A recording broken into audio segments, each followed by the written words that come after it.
Hi, ich bin Bennett und als ich 2023 auf der Daytona Bike Week in Florida war, ist mir ein Gespräch im Gedächtnis geblieben.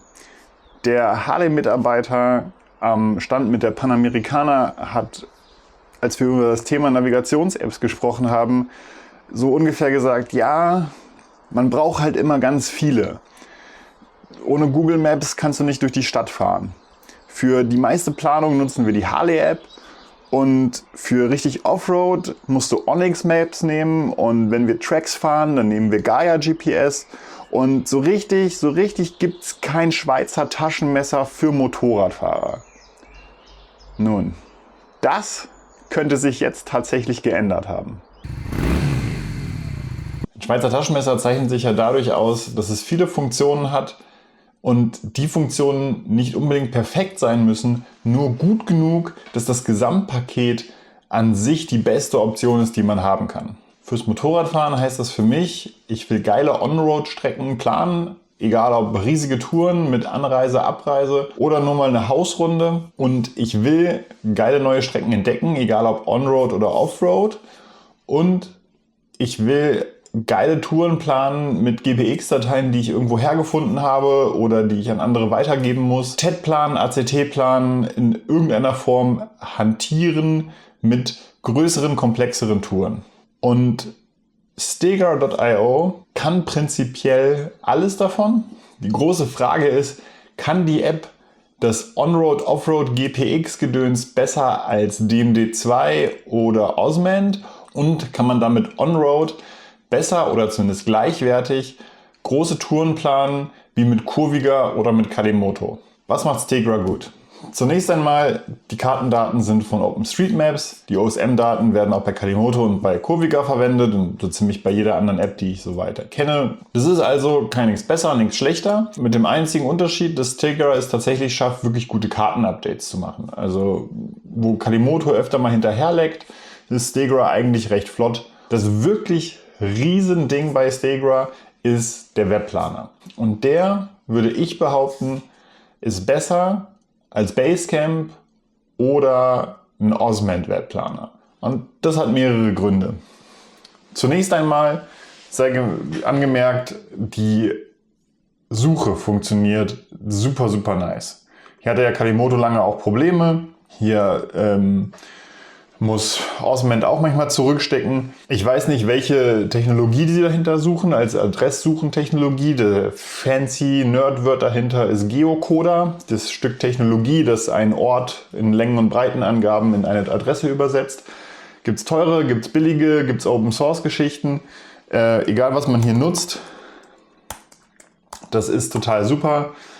Die Adresssuche, wenn ich hier die Kreitmeierstraße München eingebe, also schon bei Kreit kriege ich hier Kreiz, dann mache ich MAY noch mit dahinter, Kreitmeierstraße Nürnberg, Kreitmeierstraße München, top. Also klingt jetzt blöd, aber das ist tatsächlich, da mal ebenso Adressen zu finden und zu suchen, haben oft günstige Nischen-Apps Probleme mit. Ich kann in diesem Webplaner wunderbar Touren planen. Wenn ich jetzt hier Create New Route sage, ich bin jetzt hier mal einfach im Harz und kann dann hier Start setzen,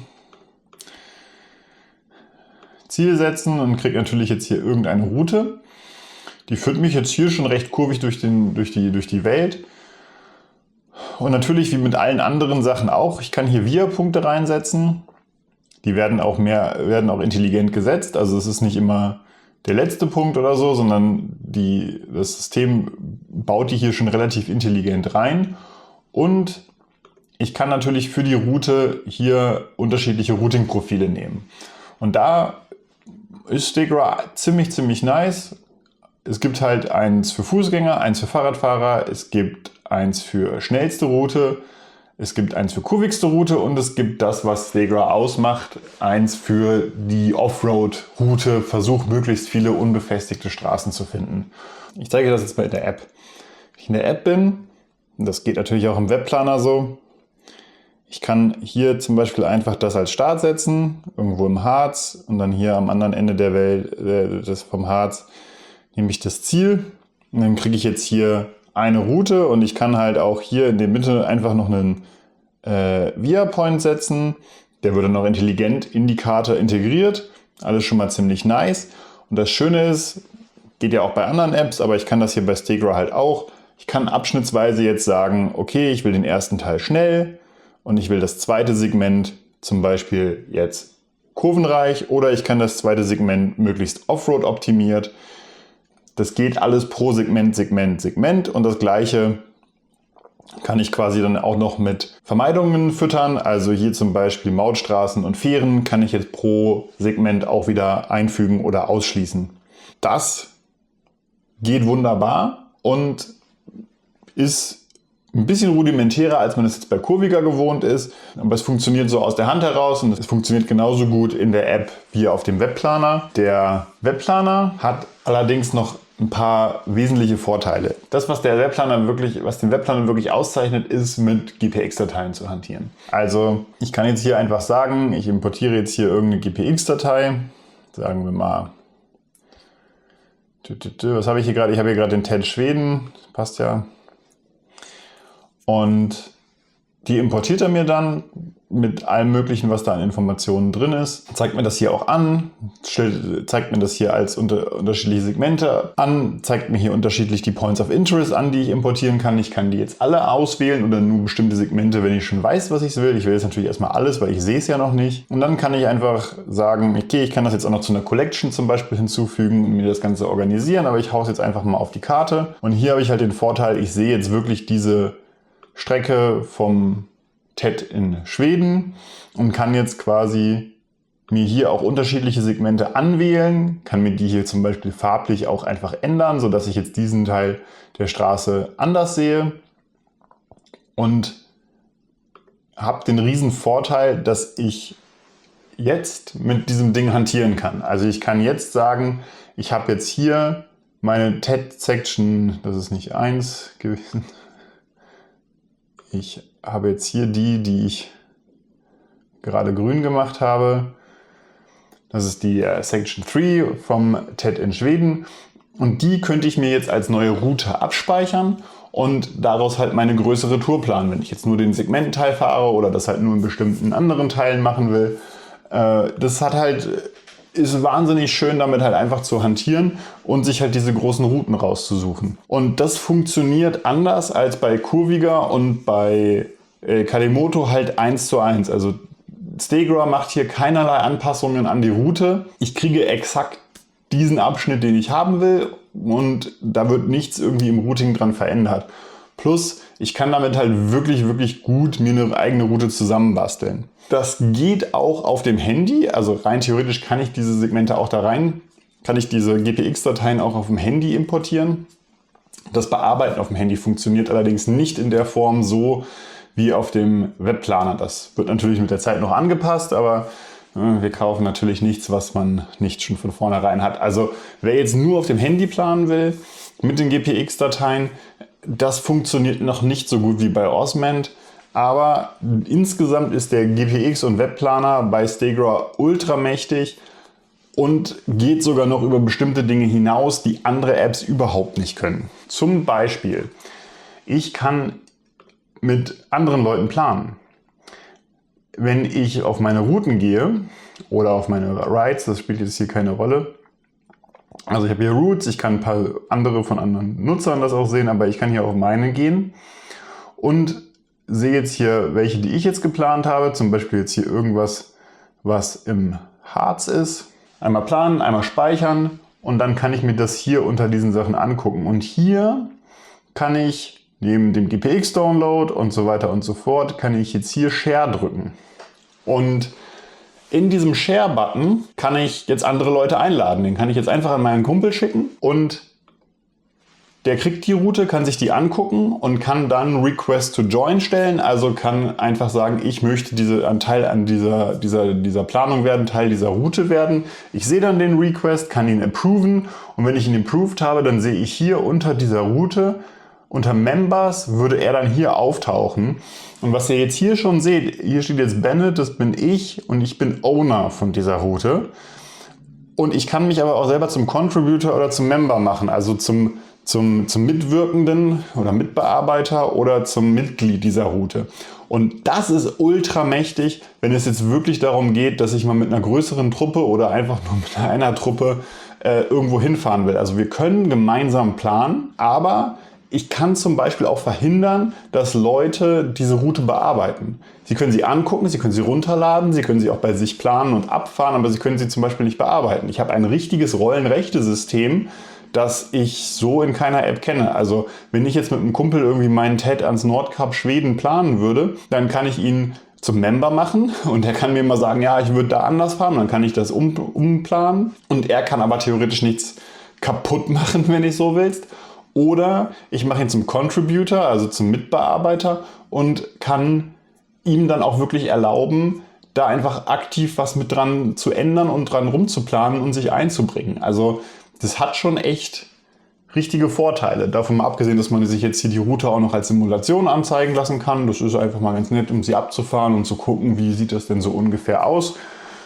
Das ist ein nettes Gimmick, braucht man jetzt nicht unbedingt, aber es ist einfach schön, das zu haben. Der Routing-Algorithmus für die kurvigsten Routen ist tatsächlich eine Besonderheit, weil die App basiert zwar auf OSM, also auf OpenStreetMaps, das heißt die gleiche Kartenbasis, die zum Beispiel Kurviga und Kalimoto auch haben. Der wesentliche Unterschied ist aber, Kurviga und Kalimotos Kurvenalgorithmus basiert beidseitig auf einer Open Source Software, die Grasshopper heißt. Aber deswegen fühlen sich Kurviga und Kalimoto halt auch relativ ähnlich an. Klar, die sind wahnsinnig unterschiedlich und von Kalimoto ist diese Software halt auch schon viel, viel weiter entwickelt worden als Kurviga, finde ich.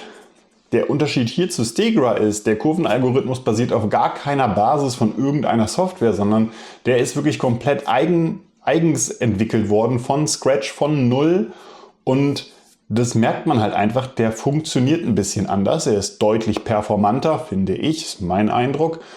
Aber vor allen Dingen hat er nicht diese kleinen Fehlerchen, diese Sachen, dass man mal um Pudding geschickt wird, irgendwo von der Hauptstraße in eine 30er-Zone zweimal abbiegen und wieder auf die 30er-Zone zurück, aus der 30er-Zone wieder rausgeführt wird und wieder auf die Hauptstraße kommt. Dass Kreisel nicht als kurvig gewertet werden und so weiter und so fort. Also da gibt es so ein paar Fehler, die Kalimoto mittlerweile ausgebügelt hat und die ab und zu bei Kurviga schon noch öfter auftauchen. Solche Abbiegefehler oder wirklich Sachen, wo man sich denkt, warum hat er mich denn jetzt hier lang geführt? Diese Kleinigkeiten, die hat Stegra alle nicht. Allerdings muss man trotzdem sagen, Stegras Kurvenalgorithmus ist jetzt wahrscheinlich noch nicht so wahnsinnig ausgereift wie der von Kalimoto. Er funktioniert super und er ist auch erfrischend anders. Also es ist manchmal so ein bisschen so, dass man zum Teil verpasst abzubiegen irgendwo, weil man so viel mit einem anderen Kurvenalgorithmus gefahren ist, dass man eine bestimmte Erwartungshaltung da dran hat und sich denkt, ah, hier biegt er bestimmt nicht ab oder hier fahre ich jetzt auf jeden Fall ein bisschen länger oder. Und das ist bei Stegra nicht so. Und das ist sehr, sehr, sehr, sehr schön. Es funktioniert jetzt schon top. Klar, wie gesagt, man kann das noch ein bisschen besser werden lassen. Manchmal ist es nicht ganz so perfekt, wie man sich das vielleicht vorstellt. Aber insgesamt, dafür, dass Stegra 2 Jahre alt ist und Kalimoto zum Beispiel diese Fehler nach 5 Jahren auch immer noch drin hatte, muss man einfach sagen, da ist Stegra wahnsinnig gut für die Basis, von der sie jetzt quasi weiterarbeiten. Der wesentlichste Punkt: Stegra ist ja eher im Adventure-Bereich verortet oder positioniert sich dort eher. Und das, was Stegra halt am meisten ausmacht, ist der Routing-Algorithmus, der unbefestigte Straßen maximiert. Ganz anders als die meisten Motorradnavigationen gibt es diese Option halt. Und das ist ja das, was ich immer an Osman so liebe, dass ich halt eben nicht nur sagen kann, ich erlaube, dass du auch über unbefestigte Straßen führst, wenn ich dich zwinge, da drüber zu fahren, sondern ich kann absichtlich sagen, bitte bevorzuge diese Straßen und führe mich da drüber. Und das funktioniert bei Osman und das ist toll, aber es ist wahnsinnig langsam und man kann wirklich nur sehr, sehr kurze Abschnitte planen, weil die App halt einfach sonst sich irgendwie einen Wolf rechnet und gar keine Route mehr ausspricht. Wenn ich jetzt hier reingehe und ich nehme jetzt hier mal den Schwarzwald und gehe jetzt hier mal einfach rein und setze mir hier am oberen Ende mal einen Start und hier am unteren Ende mal ein Ziel, dann berechnet mir Stegra jetzt die Route als kurvig, das war jetzt voreingestellt, und jetzt nehme ich dieses Adventure Routing Profil und jetzt maximiert er mir quasi Unpaved und das sofort mit allem drum und dran. Ob ich jetzt diese ganzen Straßen fahren darf, das ist eine andere Frage. Da ist man in Deutschland natürlich immer so ein bisschen gelackmeiert, sage ich jetzt mal so, weil man viele unbefestigte Straßen einfach nicht fahren darf. Aber in anderen Regionen dieser Welt ist dieser Algorithmus wahrscheinlich total geil, wenn man einfach Bock hat, mal ein bisschen Schotter zu fahren und einfach neue Routen zu entdecken, nicht einen vorgefertigten TED zu fahren oder in einer Region ist, wo es einfach keinen TED gibt, wo man keine Region findet und wo man einfach nur mal jetzt sagt, okay, heute haben wir richtig Bock. Ich plane ein Segment von unserer heutigen Tagestour hier unpaved und das sieht einfach auf der Karte schon ziemlich nice aus und let's go. Das gleiche gibt es tatsächlich auch noch mit dem Mountainbike-Routing. Also da ist er quasi noch hardcore-mäßiger unterwegs, dass er eher Mountainbike-Routing nimmt. Das ist dann halt eher schon für die richtigen Enduro-Fahrer. Wenn man jetzt im Motorradsegment bleibt, auch da ist es dann wieder mit der Legalität so eine Frage. Aber wer so richtig hart unterwegs sein will und mit seiner 250er oder so über die kleinsten Trails ballern will, der findet dann auch im Mountaincycle-Routing Routen, die halt dann nicht Straßengröße haben, sondern wirklich Single Trails sind. Das macht bestimmt richtig Laune, ist aber natürlich nach Region eher schwierig mal zu nutzen oder nicht. Was bleibt noch zu erwähnen? Man hat Offline-Karten bei Stagra, kann man einfach runterladen, funktioniert 1:1 wunderbar. Es gibt allerdings, genau wie bei Kalimoto, noch kein Auto-Fallback, also ich muss mich entscheiden, will ich offline oder online fahren. Und wenn ich die Offline-Karten geladen habe, dann kann ich halt quasi den Hebel umlegen. Same. Das Cockpit beim Navigieren finde ich persönlich richtig geil. Also ihr seht das jetzt hier so grob in der App. Ich habe jetzt diese haufenweise Zeichen, die es jetzt hier so gibt. Plus, minus, ein Kompass, ein paar andere Optionen. Wenn ich jetzt losfahren würde, würden die alle ausgeblendet werden. Ich kriege oben noch eine kleine Linie mit den Abbiegehinweisen und ansonsten sehe ich nur Karte. Also alles, was jetzt hier an Knöpfen ist, sehe ich während der Fahrt gar nicht. Und das ist ziemlich nice. Einfach, weil ich dann mich ganz gut auf die Karte konzentrieren kann, ohne dass ich jetzt irgendwie die ganze Zeit mir total viel Gedanken machen muss oder total viel Platz von diesem winzigen Bildschirm weggenommen wird, weil da halt jetzt ein Haufen Knöpfe rumliegen. Auf jeden Fall ziemlich geil durchdacht. Es gibt CarPlay, das ist auch ziemlich nice. Es gibt noch kein Android Auto, aber was Stagra sonst noch ziemlich nice macht, was ich zumindest sonst bei kaum einer App noch kenne, ist, man kann hier den Bildschirm sperren. Also ich kann quasi einfach sagen, es gibt hier eine Taste auf dem Home-Bildschirm, wo ich einfach sagen kann, Lock the Map und dann ist hier keine Eingabe mehr möglich. Also ich kann hier jetzt nichts rumdrehen, sonst was tun. Super praktisch, wenn man im Regen fahren muss. Dann können die Wassertropfen halt hier nicht irgendwelche Eingaben tätigen, die man nicht haben will. Ja, man kann da auch eine Hülle drüber machen und so, aber es ist einfach nice, dass die App das hat. Und ja, irgendwann, wenn es richtig dolle regnet, passiert es auch gerne, dass die Wassertropfen dann irgendwann sich auch an dem Punkt sammeln, wo dann hier der Long Press nötig ist, um die Karte wieder freizugeben. Es ist halt einfach da und es ist einfach ein nettes Feature. Und wenn es dir bis hierhin gefallen hat, dann lass mir doch gerne ein Abo da. Das würde dem Kanal sehr helfen. Was macht Stagra jetzt noch nicht so besonders gut? Das allererste ist das Map-Layout. Es ist super gewöhnungsbedürftig. Ich bin jetzt hier gerade mal in den Alpen und wir sehen halt, dass das Map-Layout grundsätzlich halt schon sehr bunt ist und das Stagra halt hier sehr viel die kleinen Nebenstraßen präferiert. Das ist zum Offroad-Fahren, was Stagra ja hauptsächlich auch gemacht ist, ganz nice, um sich zu orientieren und mal rechts und links gucken zu können, wo sind denn hier überhaupt kleine Sträßchen.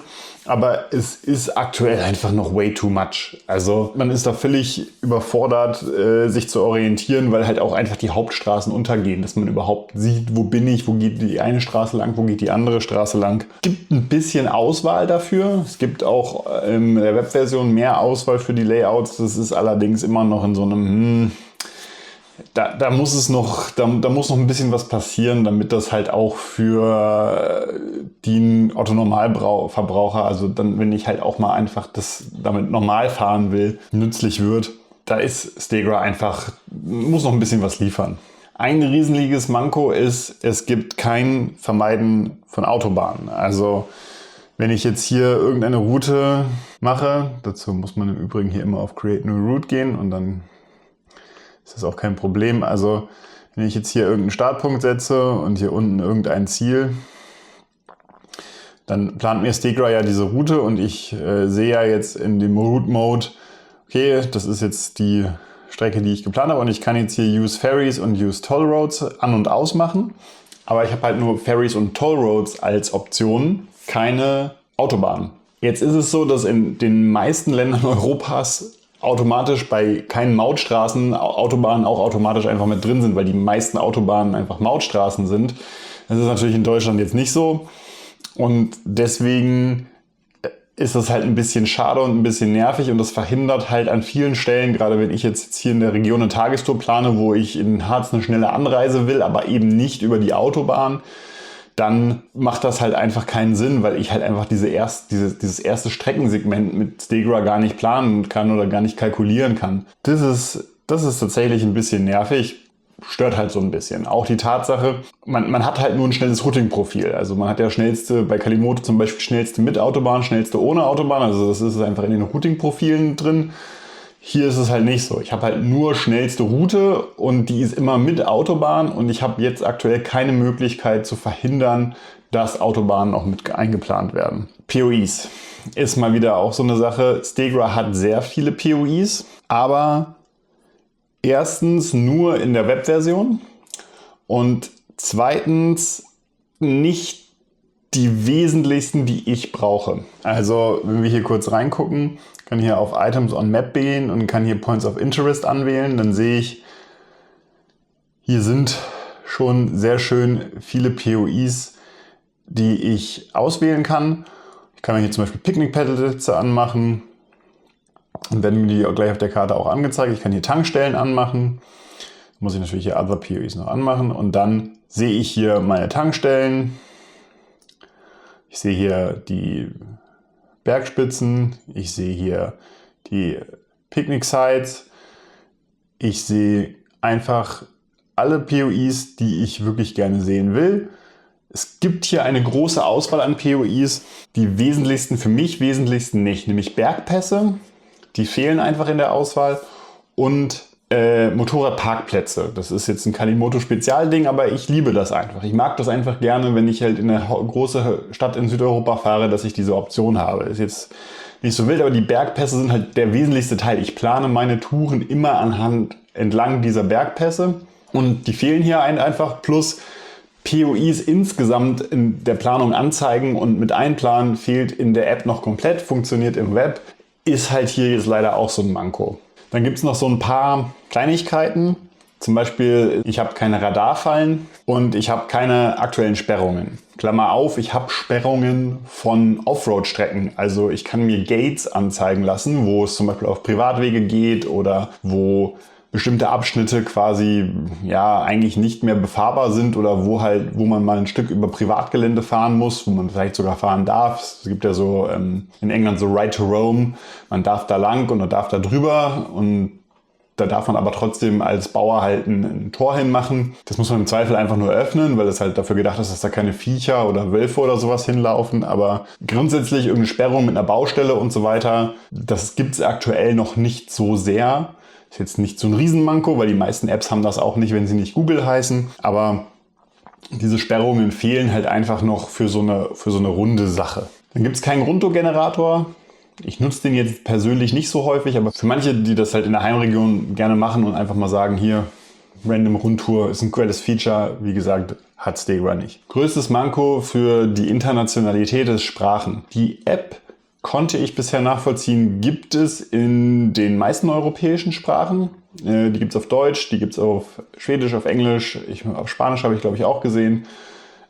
Aber die Webversion gibt es nur auf Schwedisch und Englisch. Wer der englischen Sprache mächtig ist, kein Problem.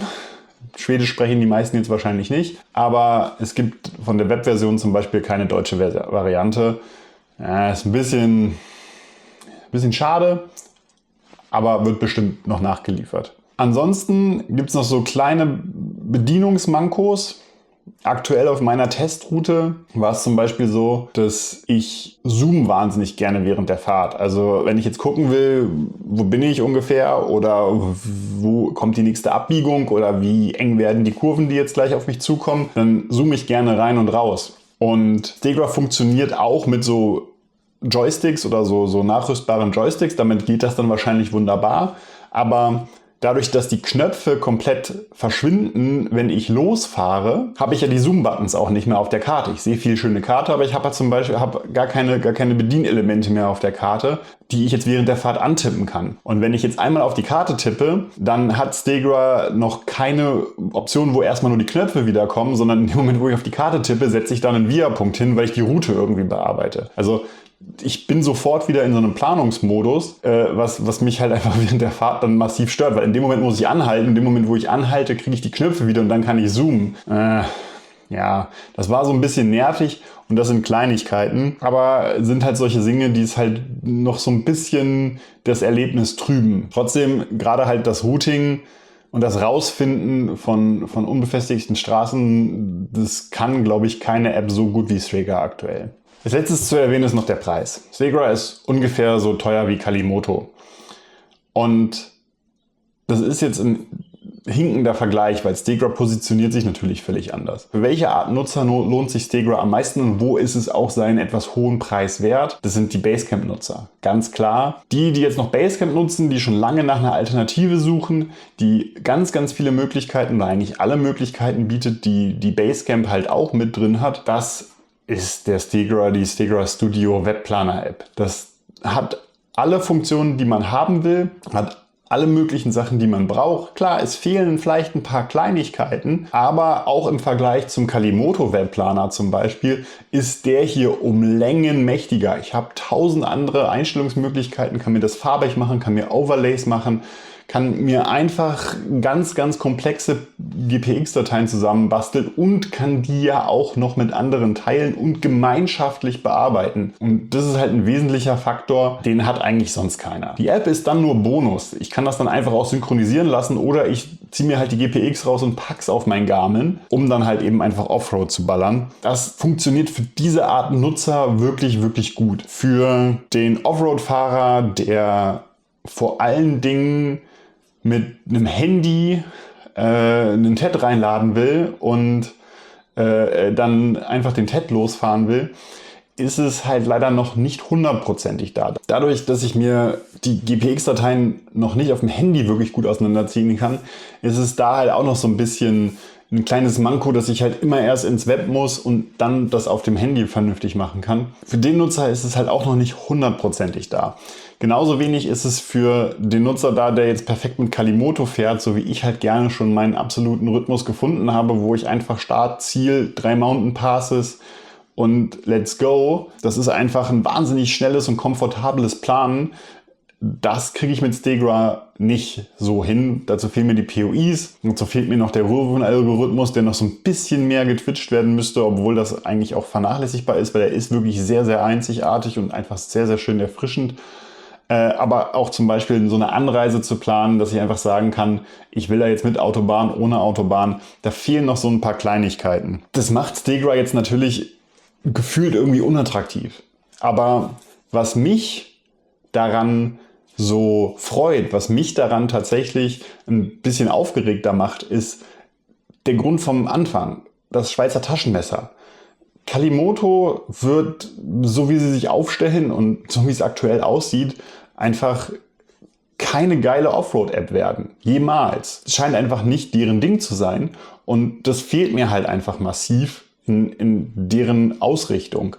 Und Kurviga wird in seiner unbändigen Funktionalität immer einfach wahnsinnig unattraktiv sein für mich, um komfortabel schnell Routen zu planen.